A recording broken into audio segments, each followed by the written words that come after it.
नमस्कार। कुमाऊं क्रांति उजाला के सभी दर्शकों का स्वागत है। मैं हूं मयंक मनाली और आज मेरे साथ चर्चा में एक खास मेहमान हैं। आप हैं एडवोकेट विक्रम भट्ट जी। पहले तो स्वागत है आपका। विक्रम भट्ट जी किसी परिचय की मोहताज नहीं है। वार्ड संख्या 20 रामनगर की, जो नगर पालिका के हालिया परिसीमन में शामिल हुई है। इससे पहले ग्राम सभा हुआ करती थी और पिछले चुनाव में ही ये पहली बार रामनगर नगर पालिका में शामिल हुई। तो आप यहाँ से पहले वार्ड मेंबर इस वार्ड के बने। तो कैसे आप अपने इस 1 साल के कार्यकाल को देखते हैं, क्योंकि आज आपको पूरा 1 वर्ष हो चुका है। सबसे पहले आपका धन्यवाद। और मैं अपनी क्षेत्रीय जनता और वार्डवासी और जिसने भी मुझे जिताने में और वार्ड मेंबर बनाने में, सभासद बनाने में सहयोग किया, मैं उन सभी का हाथ जोड़ करके धन्यवाद करता हूं, अभिनंदन करता हूं और दिल से आभार व्यक्त करता हूं। जी, तो जैसे आप मतलब क्या यहाँ की प्रमुख समस्याएं आपको लगती हैं जिनका आपने इस 1 साल में समाधान किया हो? क्या आपको ऐसी चीजें नजर आई?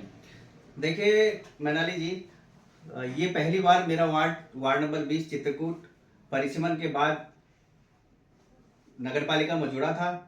और नगरपालिका में जुड़ने के बाद मैंने जब अनुभव किया तो मेरे सामने बिजली, पानी और सड़क और नालियाँ और लोगों की बहुत ज़्यादा समस्याएं मुझे थी, जिसका मैंने लगातार प्रयास करने के बाद और लगातार लोगों की उम्मीदों पर खरा उतरने के लिए मैं दिन रात परिश्रम करने के बाद मुझे आज इतना गर्व हो रहा है कि मैंने उन समस्याओं को लगभग मैं आज खत्म करने के रास्ते पर हूँ।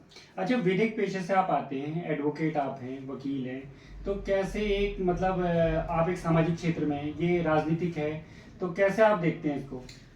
देखिए, सब चीज जो है वो एक मानसिक तौर पर दृढ़, सुदृढ़ और उसको व्यवस्थित करने के बाद जी आप जो है हर चीज को मैनेज कर सकते हैं। जी मैं अपने सुबह से लेकर के शाम तक की दिनचर्या में मैं सुबह 6 बजे उठने के बाद ऑफिस में आ जाता हूँ और लगातार 10 बजे तक जो भी मेरे पास आते हैं मैं उनका काम करता हूँ यहाँ बैठ के। 10 बजे से मैं 2 बजे तक अपने कोर्ट में जाता हूँ जहाँ वकालत करता हूँ जी और कोशिश करता हूँ कि मैं 2 बजे तक अपने वहाँ के काम को भी पूरी तरह से करूँ। उसके बाद मैं नगरपालिका जाता हूँ। नगरपालिका से आने के बाद फिर मैं रात को 10 बजे तक इस ऑफिस में आपको बैठा हुआ मिलूंगा, ताकि कोई भी आदमी कहीं से भी आने जाने वाला आए तो मैं उसका काम यहाँ पर बैठ के कर सकूं। जी, तो जैसे आज 1 साल आपको हो गया है, क्या ऐसे काम हैं जो अभी आपको लगता है कि लंबित हैं, करने हैं आगे? नया था और समस्याएं ज्यादा थी। जी तो सबसे पहले मेरे सामने जो समस्या आई बनने के बाद वो आई थी पानी की। जी यहाँ पानी की इतनी ज्यादा समस्या थी कि मुझे उसको पूरा करने के लिए मैं जल निगम का भी बहुत बहुत आभार करता हूँ और उनके जेई साहब खासकर अंकित जी का आभार व्यक्त करता हूँ, जिन्होंने उस समस्या को समझा और मेरा पूरा साथ दिया।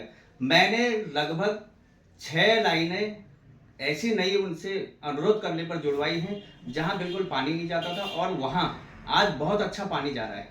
जी, तो जैसा अगर मैं बात करूं, ये जो वार्ड है ये पूरी पालिका का सबसे बड़ा वार्ड है। जी ये वार्ड संख्या 19 और 20 जो भी जी है। जी जी। तो ये सबसे बड़े वार्ड है। कानिया जैसा क्षेत्र भी इसमें पहली बार शामिल हुआ, जो पूरी तरह ग्राम सभा थी। तो कैसे आपको लगता है, सामंजस्य कैसे बैठता है? क्योंकि कई बार लोगों को जो है नकारात्मक भी रहते हैं लोग। जी जी। कई बार जिन लोगों ने आपको समर्थन किया हुआ हो सकता है आज वो विरोध में भी हों उनमें कुछ लोग। तो क्या आप कहेंगे इस पे? देखिए, सबसे पहली बात मैं ये कहूंगा कि मेरा वार्ड बहुत लंबा है और सामंजस्य बिठाने के लिए मुझे सोचना पड़ता है कि मैं पूरे वार्ड में बैलेंस कैसे बनाऊं। जी अगर मैं किसी काम को लेके आया हूं तो मैं अगर अपने वार्ड की शुरुआत में अगर किसी काम को करवा रहा हूं तो मुझे ध्यान रखना पड़ता है कि अंतिम जो मेरा छोर है वो है थपलिया और शुरुआती छोर है मेरा जोशी कॉलोनी। तो मैं जोशी कॉलोनी से लेकर के थपलिया तक का पूरा सामंजस्य बनाता हूँ और देखता हूँ कि किस जगह में सबसे पहली प्राथमिकता मुझे किस चीज को देनी है। जी मैं प्राथमिकता उस चीज को देता हूं कि बिल्कुल जहां मुझे लगता है कि मेरे दिल से जो आवाज निकलती है कि यह काम तुझे करना चाहिए, मैं उस काम को पहले करता हूं और उस काम को करने से मैं लोगों की उम्मीद पर खरा उतर रहा हूं और लोग खुश रहते हैं कि यार इसने ये काम सही कर रखा है। तो ये है कि होता है राजनीतिक जीवन में कुछ सकारात्मक होंगे, कुछ नकारात्मक भी होंगे। तो लगता है कि मैं उस काम को समाज हित में कर रहा हूँ। और जैसे मैंने बीच में शराबबंदी, कच्ची शराब बिकने का विरोध किया, गांजा और इसका मैंने विरोध किया, तो हो सकता है कि वो 100 लोगों के लिए सही है और 1-2 लोगों के लिए बुरी हो तो वो विरोध करेंगे और बाकी 100 लोग खुश होंगे। इसलिए मैं देखता हूँ कि जिस काम से ज्यादा लोगों को फायदा मिल रहा है मैं उस काम को करता हूँ। तो आप अपने वार्ड के सदस्यों को, मतदाताओं को क्या संदेश देना चाहेंगे? मतदाताओं को मैं एक ही संदेश देता हूँ कि सबसे पहले मैं आपका आजीवन रेडी रहूंगा, और दूसरी बात यह है कि मुझ पर विश्वास रखना, भरोसा रखना। मैं जिस वादे को मैंने किया है और प्रत्येक व्यक्ति से जो मेरे वार्ड का है, मैंने उसके लिए जो वादा किया है मैं उस वादे को हमेशा पूरा करूंगा, और 5 साल में मैं उस प्रत्येक काम को पूरा करने का पूरा प्रयास करूंगा और करके रहूंगा। चाहे वो विभागीय समस्या हो, चाहे जल संस्थान हो, जल निगम हो, विद्युत की व्यवस्था हो, और अन्य जो भी विभागीय समस्याएं लोगों के सामने हैं, और जैसे किसी का आय है, स्थायी है, जाति है, उनको मैं हमेशा जो मैंने उनसे वादे करे हैं मैं उस वादे को पूरा करूंगा, और मेरे पे विश्वास रखना और इस विश्वास को टूटने मत देना। ये मैं जनता से कहना चाहता हूँ। विश्वास करना है तो पूरा करके देखना कि आपका ये बेटा भाई आपकी उम्मीदों पर खरा उतरेगा और आपका वादा पूरा जरूर करेगा। जहां रोडें नहीं बनी है, रोड जहां बन रही है, ये मत सोचना हमारी नहीं बनेंगी और उनकी बन गई। मेरे लिए सब बराबर है, सब समान है, कोई मेरे मन में कोई भेदभाव नहीं है। मैं आपकी उम्मीदों को जरूर पूरा करूंगा। तो चलिए, आपको अग्रिम कार्यकाल की, आगे के कार्यकाल की शुभकामनाएं। बहुत बहुत धन्यवाद बनाली जी।